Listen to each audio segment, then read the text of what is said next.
Middle ઇસ્ટના એવા સળગતા સમાચાર પર નજર નાખીશું જેણે આખા વિશ્વના સૈન્ય સમીકરણો બદલી નાખ્યા છે.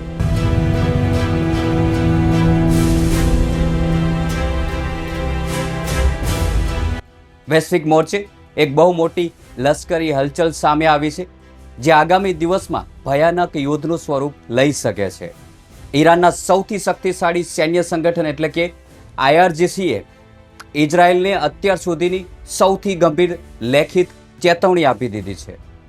ઈરાનના વરિષ્ઠ સૈન્ય સલાહકાર મોહસિન રઝાએ સત્તાવાર રીતે ઘોષણા કરી છે કે જો ઇઝરાયલની સેના લેબનાનની સરહદો ઓળંગીને વધુ આગળ વધશે તો ઈરાન પલટવારમાં ઉત્તરી ઇઝરાયલને સંપૂર્ણપણે નરક બનાવી દેશે.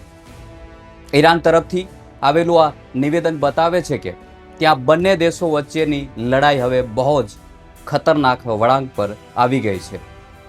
નમસ્કાર મિત્રો, હું છું દિનેશ ઝાલા અને વિડીયોમાં આગળ વધતા પહેલા હજુ સુધી તમે અમારી ચેનલને સબસ્ક્રાઇબ નથી કરી તો સબસ્ક્રાઇબ કરી લેજો. સાથે જ બેલ આઇકન પર ક્લિક કરી ઓલ નોટિફિકેશન ઓન જરૂર કરી દેજો જેથી નવા વિડીયોની નોટિફિકેશન તમને મળી શકે. આંતરરાષ્ટ્રીય વિવાદ પાછળ સૈન્ય તાકાત જ નહીં મિત્રો, પરંતુ બહુ મોટી રાજદારી વ્યૂહરચના પણ કામ કરી રહી છે. અહેવાલો મુજબ જ્યારે ઇઝરાયલે લેબનાનની રાજધાની બેરૂત પર મોટા પાયે સૈન્ય હુમલાની યોજના બનાવી હતી ત્યારે ઈરાનના આ આક્રમણ વલણને જોઈને અમેરિકા વહીવટી તંત્ર પણ ચિંતામાં મુકાઈ ગયું હતું.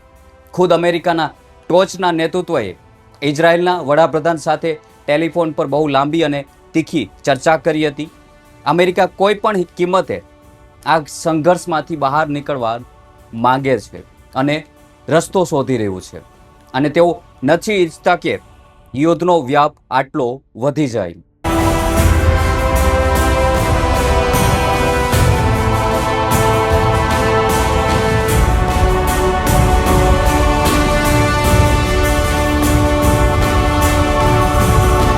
બીજી તરફ ઇઝરાયેલી સેના યોજના બિલકુલ અલગ છે. ઇઝરાયેલની તેઓ ઈરાનનો સૈન્ય શક્તિ અને તેના લશ્કરી સંસાધનોને જળમૂળમાંથી ખતમ કરવાના પોતાના લક્ષ્ય પર અડગ દેખાઈ રહ્યો છે. આ સૈન્ય સંઘર્ષ હવે માત્ર સરહદો પરની ગોળીબાર સુધી સીમિત નથી રહ્યો મિત્રો, પરંતુ ગુપ્તચર મિશનના સ્તર પર પહોંચી ગયો છે. આંતરરાષ્ટ્રીય રક્ષણ અહેવાલોના આધારે એક બહુ મોટો ખુલાસો થયો છે કે ઇઝરાયલે ઈરાન વિરુદ્ધ ગુપ્ત લશ્કરી કાર્યવાહી ચલાવવા માટે અઝરબૈજાનની ધરતી પર પોતાના ખાસ સૈન્ય કમાન્ડો અને ગુપ્તચર એજન્ટો તૈનાત કર્યા છે. આ ગુપ્ત મથકો પરથી આધુનિક ટેકનોલોજી અને ડ્રોનના માધ્યમથી ઈરાનના સૈન્ય અધિકારીઓને નિશાન બનાવવામાં આવ્યા હોવાનો પણ દાવો કરવામાં આવી રહ્યો છે. જો કે અઝરબૈજાનના સત્તાવાર તંત્રે CNN જેવા આંતરરાષ્ટ્રીય માધ્યમો સામે આ તમામ આરોપોને પાયા વિહોણા ગણાવીને સંપૂર્ણપણે નકારી દીધા છે. તેઓનું કહેવું છે કે તેઓ પોતાની જમીનનો ઉપયોગ કોઈ પણ ત્રીજા દેશ વિરુદ્ધ કરવા નહીં દે.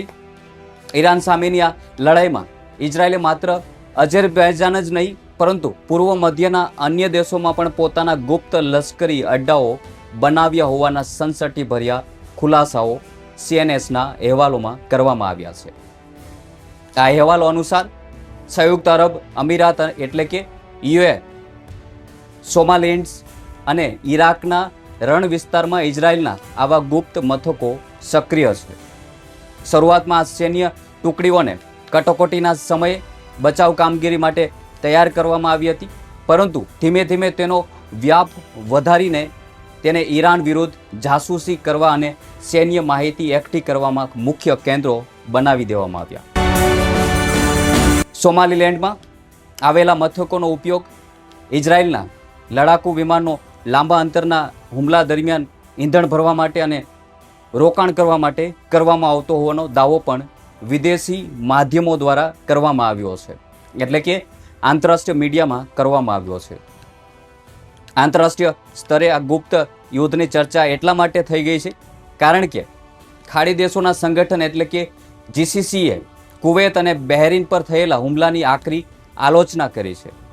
સંગઠનના મહાસચિવે આ હુમલાને કાયરતાપૂર્ણ ગણાવીને કહ્યું છે કે ઈરાન સતત આંતરરાષ્ટ્રીય કાયદાઓ અને સંયુક્ત રાષ્ટ્રના નિયમોનું ઉલ્લંઘન કરીને ખાડી દેશોની સુરક્ષા માટે ખતરો ઊભો કરી રહ્યો છે. જોકે આ નિવેદન સામે અનેક સવાલો પણ ઉઠી રહ્યા છે. જ્યારે પશ્ચિમી દેશો દેશના સૈન્ય વડાની હત્યા કરવામાં આવે છે અથવા માસૂમ બાળકોની શાળાઓ પર બોમ્બબારો કરવામાં આવે છે, ત્યારે આંતરરાષ્ટ્રીય કાયદાઓ ક્યાં છુપાઈ જાય છે?